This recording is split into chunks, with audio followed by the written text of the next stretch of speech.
नमस्कार viewers, path finders by academy IAS के YouTube channel पर स्वागत है। फ्रेंड्स, इंडिया और भूटान के रिलेशन के बारे में तो आप सभी जानते हैं।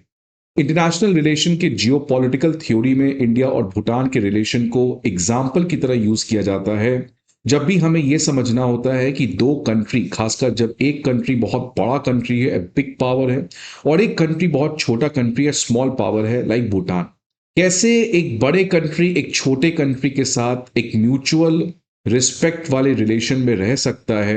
अगर आपको एग्जाम्पल देखना है इसका लाइव, तो आप इंडिया भूटान के रिलेशन को समझें। फ्रेंड्स, इस पूरे केओटिक इंडियन सब कॉन्टिनेंट में अगर कोई दो कंट्री है जिसके बीच में रिलेशन हमेशा से स्टेबल है, कोई दो कंट्री है जो हमेशा से ग्लोबल पीस की बात करता है, जो दो कंट्री है जो हमेशा से डिसआर्मामेंट की बात करता है, वो है इंडिया और भूटान। और फ्रेंड्स, इंडिया भूटान की हर तरीके से मदद किया है जब भी भूटान की जरूरत हो। वो चाहे कोरोना वायरस के समय वैक्सीन देना, वो चाहे 2017 का डोकलाम इंसिडेंट जब चाइना के ग्रुप्स भूटान के डोकलाम एरिया को इलीगली कैप्चर करने का प्रयास कर रहे थे। एंड सिमिलरली भूटान भी भारत के उन तमाम नेशनल इंटरेस्ट और जो भारत की सेंसिटिविटी है उसको काफी रिस्पेक्ट करता है। फॉर एग्जाम्पल, भूटान एक ऐसा कंट्री है जिसने चाइना के बेल्ट एंड रोड इनिशिएटिव को ज्वाइन नहीं किया है। तो फ्रेंड्स, इसीलिए इंडिया और भूटान के रिलेशन में जिस तरीके से आप ट्रस्ट देखते हैं, विच इज रिमार्केबल, और उसी का नतीजा है कि आज भी भूटान जो है वो भारत के साथ अपने रिलेशन को काफी अच्छे से निभाते हुए आया है। अब फ्रेंड्स, क्यों मैं आज इस डिस्कशन को करने का काम कर रहा हूं? Because United Nation Security council को रिफॉर्म करने की तो जरूरत आप सभी को पता है। उसी कॉन्टेक्स्ट में भूटान के प्राइम मिनिस्टर ने कहा है कि इंडिया और जापान दो ऐसे डिजर्विंग कंट्री हैं, खासकर भारत, जिसको permanent seat urgently United Nation Security council में मिलना चाहिए। Otherwise United Nation Security council की जो थोड़ी मोड़ी रेलेवेंस बची है वो भी खत्म हो जाएगी। तो फ्रेंड्स, भूटान ने एक तरीके से आउटराइटली पब्लिकली भारत का जो समर्थन किया है, इसके लिए thanks to Bhutan prime minister and thanks to the Bhutan people for showing and understanding the interest, the concern of India on the international stage। तो देख सकते हैं friends, Tshering Tobgay prime minister of Bhutan, इनका एक यूनाइटेड नेशन जनरल असेंबली में काफी significant speech रहा। उस स्पीच में उन्होंने कहा कि यूएनएससी को एक्सपैंड करने की जरूरत है, उसको रिप्रेजेंटेटिव बनाने की जरूरत है, and this can only happen जब आप डिजर्विंग कंट्रीज लाइक इंडिया और जापान को as a permanent member include करोगे। इसके अलावा उन्होंने कहा कि भूटान जो है वो चाहता है कि यूनाइटेड नेशन एक रिप्रेजेंटेटिव, रिस्पॉन्सिव और इफेक्टिव ऑर्गेनाइजेशन रहे, एक ऐसा ऑर्गेनाइजेशन रहे जो मल्टीलैटरलिज्म केवल बोलता नहीं है बल्कि मल्टीलैटरलिज्म के थ्रू रिजल्ट्स को डिलीवर भी करता है। और अगर वो चाहता है कि वो रिजल्ट्स को डिलीवर करे, then we need to urgently reform the United Nation Security Council. और इसके लिए डिजर्विंग नेशंस को इंक्लूड करना, लाइक इंडिया एंड जापान, ये बहुत ही जरूरी है। यूनाइटेड नेशंस को आज के वर्ल्ड ऑर्डर की रियलिटी को रिफ्लेक्ट करना जरूरी है। United Nation Security council is a relic of the past, because इस समय यूनाइटेड नेशन सिक्योरिटी काउंसिल जो 1945 में बनाया गया था, ये 1945 के पोस्ट सेकेंड वर्ल्ड वॉर के जियोपॉलिटिकल रियलिटीज को रिफ्लेक्ट करता है। But if you want to face the challenge, if you want to solve the challenges of 21st century, then you cannot have an institution which has been created on the geopolitical architecture of the 20th century। इसीलिए we need a council, this is what Bhutanese prime minister is saying, एक ऐसा council जो आज के current geopolitical और economic landscape को reflect करता है। और इस जियोपॉलिटिकल और जियो इकोनॉमिक लैंडस्केप की जब मैं बात कर रहा हूं तो भारत को कोई कैसे भूल सकता है। इसलिए इन्होंने कहा कि भारत जो है, क्योंकि आज वर्ल्ड की सबसे फास्टेस्ट ग्रोइंग इकोनॉमी है, एक ऐसा कंट्री है जिसकी जियोपॉलिटिकल सिग्निफिकेंस काफी बड़ी है because of its leadership in the global south. आपने देखा फ्रेंड्स कैसे रिसेंटली एस जयशंकर, जो इस समय यूनाइटेड नेशन जनरल असेंबली में गए हुए हैं, उन्होंने एक ग्लोबल साउथ मीटिंग रखा जिसमें तमाम तरीके की कंट्रीज जो आज बहुत सारे मल्टीपल शॉक से गुजर रहे हैं, उनके साथ भारत का एक बहुत स्ट्रेटेजिक मीटिंग हुआ और ग्लोबल साउथ की कंट्रीज ने वापस से अपना लीडरशिप के तौर पर इंडिया के पोजीशन को रिक्रिएट किया। तो इसी कॉन्टेक्स्ट में काउंसिल को एक्सपैंड करना है। भूटान के प्राइम मिनिस्टर ने कहा है, considering Bharat economic growth and leadership in the global south, Bharat को परमानेंट सीट तो बनना चाहिए। तो फ्रेंड्स, ये जो स्टेटमेंट आया है, ये जो पोजीशन आया है, ये वही पोजीशन है जो प्राइम मिनिस्टर मोदी और भारत सरकार का ऑफिशियल पोजीशन है, जहां पे प्राइम मिनिस्टर मोदी ने कहा है, एक न्यू मल्टीलैटरलिज्म की बात की है, टुवर्ड्स रिफॉर्म मल्टीलैटरलिज्म, जो हमारा G20 में भी एक बहुत इंपॉर्टेंट ऑब्जेक्टिव था। और इसी चीज को अब भूटान और बहुत सारे ग्लोबल कंट्रीज के जो हैं, साउथ के कंट्रीज हैं, वो सपोर्ट कर रहे हैं। Friends, in fact United nation chief Guterres ने भी कहा कि यूनाइटेड नेशन सिक्योरिटी काउंसिल को रिफॉर्म करना है। काउंसिल जो है वो 2025 के वर्ल्ड को रिप्रेजेंट करना चाहिए, ना ही वर्ल्ड ऑफ 1945। और इंडिया जो है वो एक पाइवटल वॉइस है। तो फ्रेंड्स, यूनाइटेड नेशन चीफ ने भी, आप देख सकते हैं जस्ट रिसेंटली, भारत के परमानेंट मेंबरशिप का जो कैंडिडेचर है इसको स्पॉन्सर किया है। भारत ने G4 काउंटर पार्ट के साथ भी मीटिंग की। आप देख सकते हैं एस जयशंकर जापान, जर्मनी और ब्राजील के काउंटर पार्ट के साथ मीटिंग किए। G4 आपको पता है फ्रेंड्स, एक ऐसी संस्था जो यूनाइटेड नेशन सिक्योरिटी काउंसिल को रिफॉर्म करना चाहती है और चाहती है चारों कंट्रीज उसके मेंबर है। तो फ्रेंड्स, इस यूनाइटेड नेशन सिक्योरिटी काउंसिल को एक्सपैंड करने की जो जरूरत है वो वापस से यूनाइटेड नेशन जनरल असेंबली की मीटिंग में आई, और इंडिया के कैंडिडेचर को इस बार काफी कंट्री सपोर्ट करते हुए नजर आ रहे हैं। लेकिन फ्रेंड्स, जैसा आपको पता है कि रिफॉर्म करना बहुत मुश्किल है।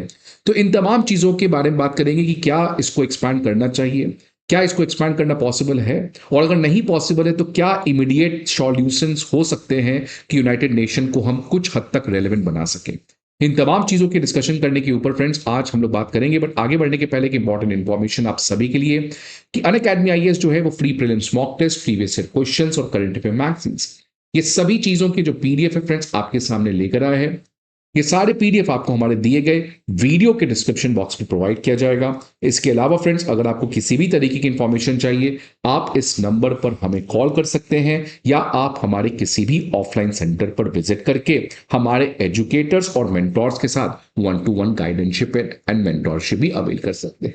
अब देखिए फ्रेंड्स, प्राइम मिनिस्टर मोदी आपको पता है कई समय से इसी चीज को कह रहे हैं। उन्होंने तो यह भी कह दिया कि United nation is facing crisis of legitimacy. आज लोग उसके लेजिटिमेसी को मानने को तैयार नहीं है, बिकॉज यूनाइटेड नेशन कहां है, वो रोल को फुलफिल कर ही नहीं पा रही है। और इसी की वजह से प्राइम मिनिस्टर मोदी जो है फ्रेंड्स, जो इंटरनेशनली काफी ज्यादा अपने प्रेजेंस को बनाकर रखते हैं, लेकिन अगर आप UNGA में देखेंगे तो उनका डेटा कुछ और कहता है। पिछले 11 साल से प्राइम मिनिस्टर रहे हैं प्राइम मिनिस्टर मोदी, और केवल 4 बार ही वो UNGA की मीटिंग को अटेंड किए हैं। लास्ट टाइम वो 2021 में किए थे, इस बार क्यों नहीं किए? आपके मन में जरूर सवाल आना चाहिए। तो रीजन एक ही है फ्रेंड्स कि प्राइम मिनिस्टर मोदी जो हैं वो UNGA में ना जाकर एक पॉइंट साबित करना चाहते हैं कि संस्था इररिलेवेंट हो चुकी है। आप देखिए, शी जिनपिंग भी नहीं गए, आप देख सकते हैं पुतिन भी नहीं गए। तो फ्रेंड्स, एक तरीके से ये क्लियर कट आउटराइटली रिजेक्शन है इंडिया का, जो प्राइम मिनिस्टर मोदी ना जाकर साइलेंटली इस चीज को जाहिर करने का काम कर रहे हैं। अब सवाल आता है फ्रेंड्स कि क्या इसको रिफॉर्म किया जा सकता है? तो बहुत मुश्किल है, बिकॉज रिफॉर्म करने के लिए आपको 2/3 मेंबर्स का सपोर्ट चाहिए, और एवरी P5 परमानेंट 5 कंट्रीज का कंसेंट चाहिए। इंडिया को यहां तो सपोर्ट आ जाएगा, बट यहां पे एट द एंड कोई भी कंट्री, वो चाहे US कह ले या वो चाहे कोई भी कंट्री कह ले, एट द एंड कोई भी भारत को जगह नहीं देगा, because power sharing means power destroying. तो पावर कोई शेयर नहीं करना चाहता है। तो इसलिए United Nation Security council reform तो होने से रहा, बट क्या इस समय एग्जिस्टिंग UNSC में कुछ रिफॉर्म कर सकते हैं सो दैट इसकी रेलेवेंस कुछ हद तक बच जाए? तो पहला रिफॉर्म है फ्रेंड्स कि क्यों हम लोग वीटो पावर किसी को देते हैं? क्यों ना डिसीजन वोटिंग से होना चाहिए, राइट? ये वीटो पावर का जिस तरीके से मिसयूज है, सो एटलीस्ट हम यूनाइटेड नेशन सिक्योरिटी काउंसिल के मेंबर्स के ऊपर प्रेशर बना सकते हैं कि भैया आप किसी को बाहर से नहीं आने दे रहे हैं, बट आप अपने अंदर तो रिफॉर्म करिए, नहीं तो फिर सब कंट्रीज छोड़ दो यूनाइटेड नेशन, कोई जरूरत ही नहीं उस संस्था का। तो इसलिए डिसीजन को एक सिंगल कंट्री वीटो और ऐसे ना करे, रादर एक वोटिंग के थ्रू डिसीजन लेना चाहिए। सेमी परमानेंट मेंबर, इनका सबसे बड़ा प्रॉब्लम है कि परमानेंट मेंबर को एक्सपैंड करने से ये दिल से नहीं चाहेंगे, तो सेमी परमानेंट मेंबर बना दो यार। For example semi permanent member India को आप एक सेमी परमानेंट बना दो, जो डिजर्विंग कंट्रीज हैं, 6 साल का टेन्योर, तो एक लॉन्ग टेन्योर, और सेम वीटो पावर उसको भी होना चाहिए। जो भी उसके पास वोटिंग राइट्स है वो इंडिया के पास भी होना चाहिए, क्योंकि अभी आपको पता है एक परमानेंट है और नॉन परमानेंट है। नॉन परमानेंट के पास वीटो पावर नहीं है, नॉन परमानेंट केवल 2 साल के लिए चुन के आता है, बट सेमी परमानेंट मतलब एक लॉन्गर ड्यूरेशन के लिए, and it has the same status. तो अनलाइक परमानेंट मेंबर जो जिंदगी में रहेंगे, ये सेमी परमानेंट आएंगे। When they are the part of the UNSC, they will behave like a permanent member. Once they are out, then they will become a normal member of UNGA. तीसरा, UNGA का overriding power होना चाहिए UNSC पे। इसका मतलब friends, अगर मान लीजिए जैसे आप दिखा यहां पे कि अगर कोई स्टेट लेजिस्लेचर ने किसी बिल को गवर्नर के पास भेजा, गवर्नर को ये बिल पसंद नहीं आया, तो गवर्नर इस बिल को रिटर्न कर सकते हैं। लेकिन जैसे ही आपका स्टेट लेजिस्लेचर ने उस बिल को रिटर्न किया गवर्नर के पास, तो governor has to now compulsorily give his or her accent, उनको साइन करना पड़ेगा। वैसे ही फ्रेंड्स कुछ हद तक यहां भी आना चाहिए कि अगर यूएनजीए के किसी प्रस्ताव को यूएनएससी में भेजा गया, वहां पे किसी एक कंट्री ने यूएनएससी में वीटो कर दिया, अगर वापस से यूएनजीए एक बड़े मेजोरिटी से यूएनएससी को भेजता है, तो अब यूएनएससी वीटो पावर यूज नहीं कर सकता है। तो फ्रेंड्स ये भी मॉडल हम यहां पे लगा सकते हैं। तो फ्रेंड्स सवाल ये है कि देखिए रिफॉर्म नहीं कर सकते हैं, अब इसका एक ही सॉल्यूशन है कि एक नया थर्ड वर्ल्ड वॉर हो और थर्ड वर्ल्ड वॉर के बाद एक नया संस्था बनेगा। बट ये बहुत खराब चीज है जो हम चाह रहे हैं या कोई भी चाहे। इसलिए एक पॉसिबल है कि एटलीस्ट कुछ रिफॉर्म आना चाहिए। So let's be idealist, let's not be idealistic, let's be practical, let's be pragmatic। And India should now instead of selling कि let's make me permanent member, जो होने से रहा वो हो भी नहीं सकता है, India should now change the direction, और that will lead to India becoming a hope कि बाकी कंट्रीज को लगेगा यस इंडिया कुछ नया ला रहा है। बिकॉज परमानेंट सिक्योरिटी मेंबर बनाना ये कहने से कुछ नहीं होगा, कह ही रहे ना हम लोग कई साल से। तो now the strategy needs to change and let's bargain something out of nothing. So friends आपकी क्या सजेशन है, क्या कुछ और किया जा सकता है यहाँ पे? Please let me in the comment box. I hope आपको ये वीडियो अच्छा लगे। See you again some other video, till then goodbye and take care.